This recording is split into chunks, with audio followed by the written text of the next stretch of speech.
Hi everyone, this is part 2 of creating a balcony wildlife habitat. In this video, we're going to discuss more of the logistics on habitat creation on a balcony with an overview of container gardening and some information around native plants. So starting with container gardening, because our plants are going to be contained and not have access to a greater ecosystem of support, they're going to rely on some more intentional care. So there are a ton of great resources online about container gardening, and I've linked 2 of my favorites down below in the description, but I wanted to cover some general ideas as a place for you to get started. The 3 big factors that I'm going to talk about here are the containers themselves, the soil, and the water. So starting off with a container, your materials matter.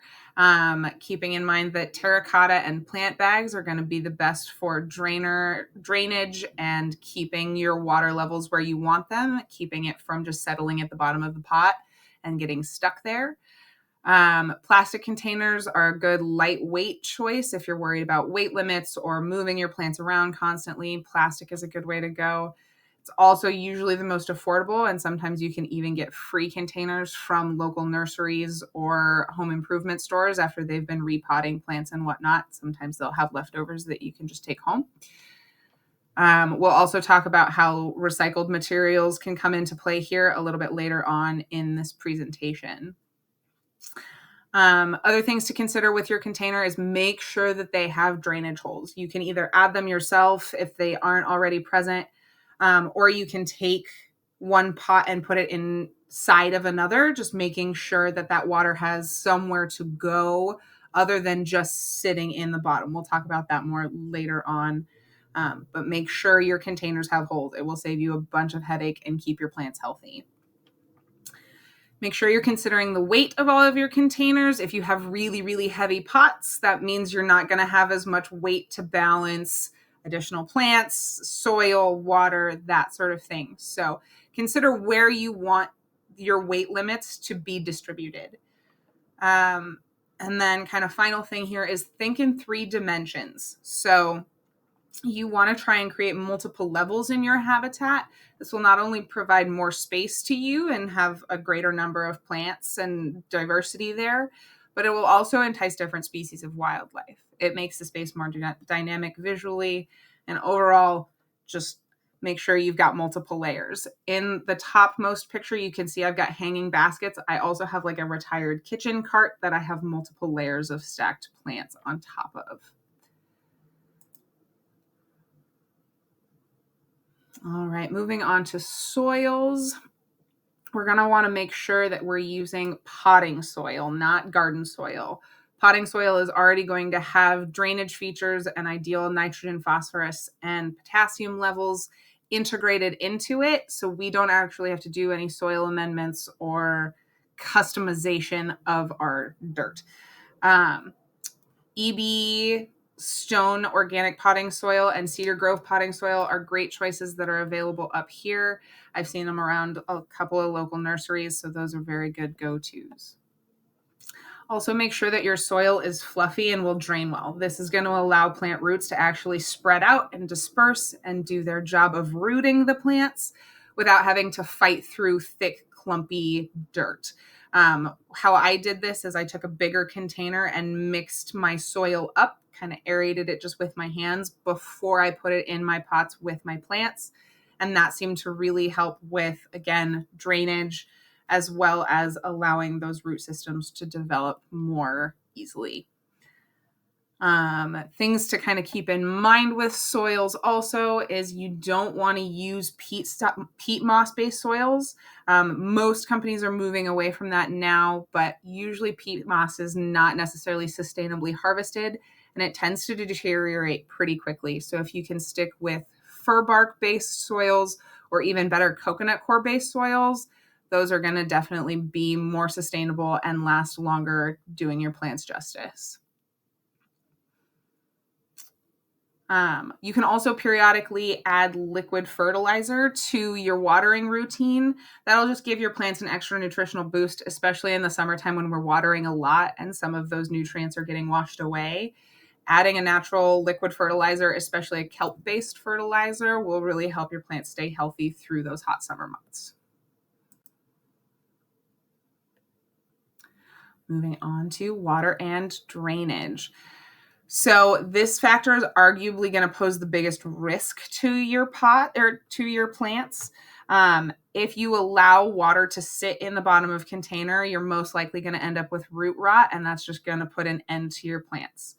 One thing that will help is making sure that watering is just a routine situation. If you make it part of your routine, you're not going to forget. You're not going to overwater because you aren't sure whether you watered in the morning. So make yourself a cup of tea or coffee or whatever your morning beverage of choice is and go water your plants. It's a great way to wake up in the mornings. Also, try and come up with a way to make moving water easier on yourself, whether that's a watering can or you create your own irrigation system or something along those lines. I was trying to water all of my plants with a little half-gallon milk jug, and it would take me so many trips back and forth to my sink to try and get them all watered. So make it easier on yourself. Have some way to get water from one place to another that's not going to cause you to get 10,000 steps in watering your small balcony. The other factor to drainage is making sure that you have your pots elevated, whether that's with pot feet, like you can see in the rightmost picture, or on a stand that allows for drainage. If you've got your containers on a solid surface, that water is still going to get trapped and you might still end up with root rot. So try and find a way to make sure that that drainage option is still available and not just put on top of something that will block the water from escaping.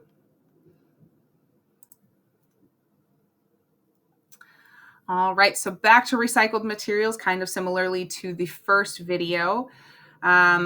Old food containers and bottles work great as seed starters. I started almost all of my herbs in little half water bottles or milk jugs.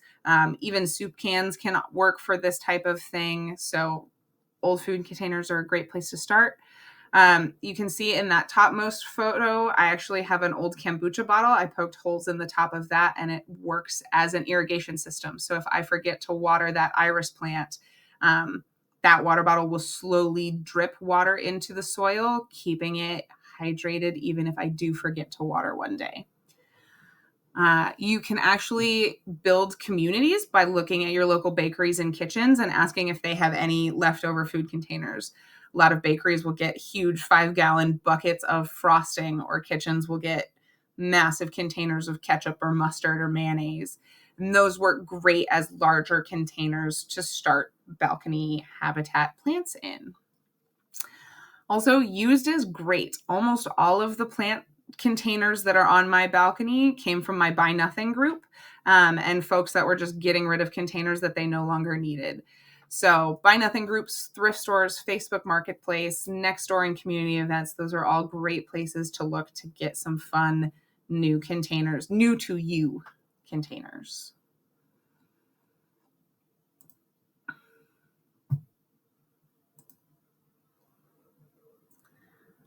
All right, so switching gears a little bit to native plants.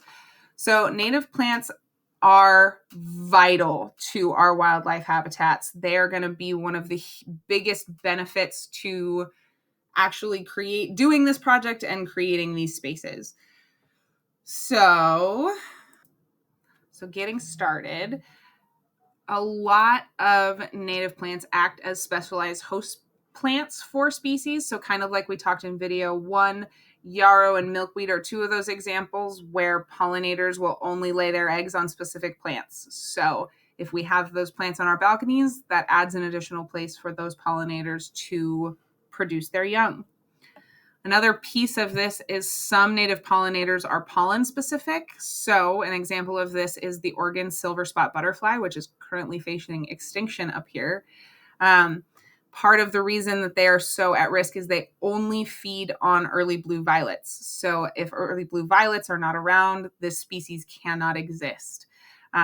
So as a little tip, if you have the ability and your environment will support it, plant early blue violets. You'll help some silver-spotted butterflies.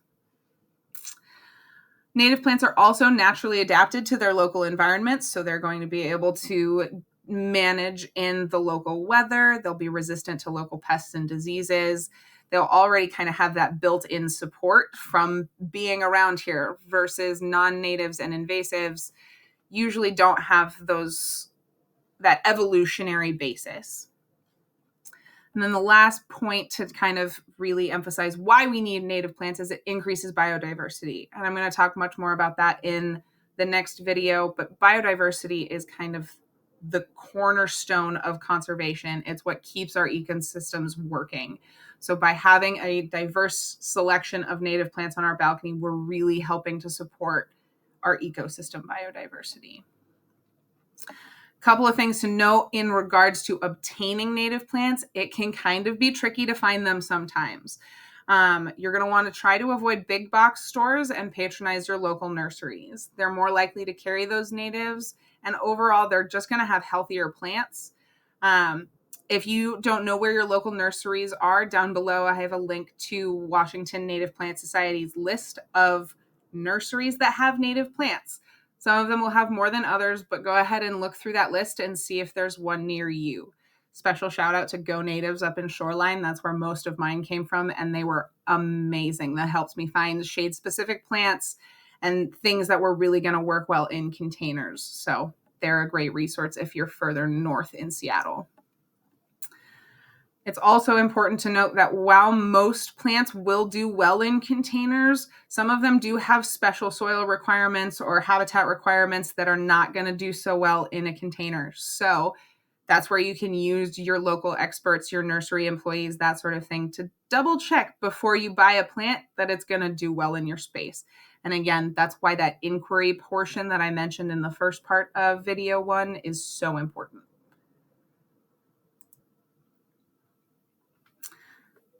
While it is important to utilize native plants, it does not limit you to only native plants. Many folks grow food and non-native flowers on their balcony and are extremely successful.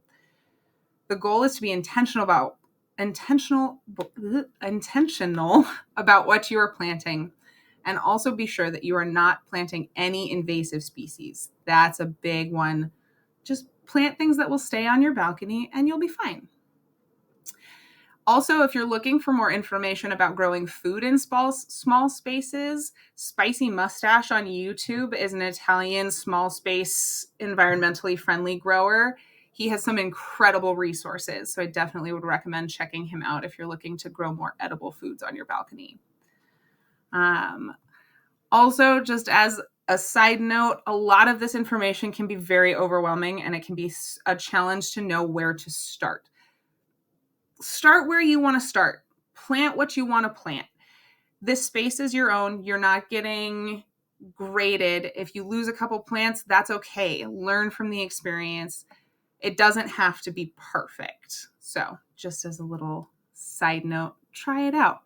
That's all up to you.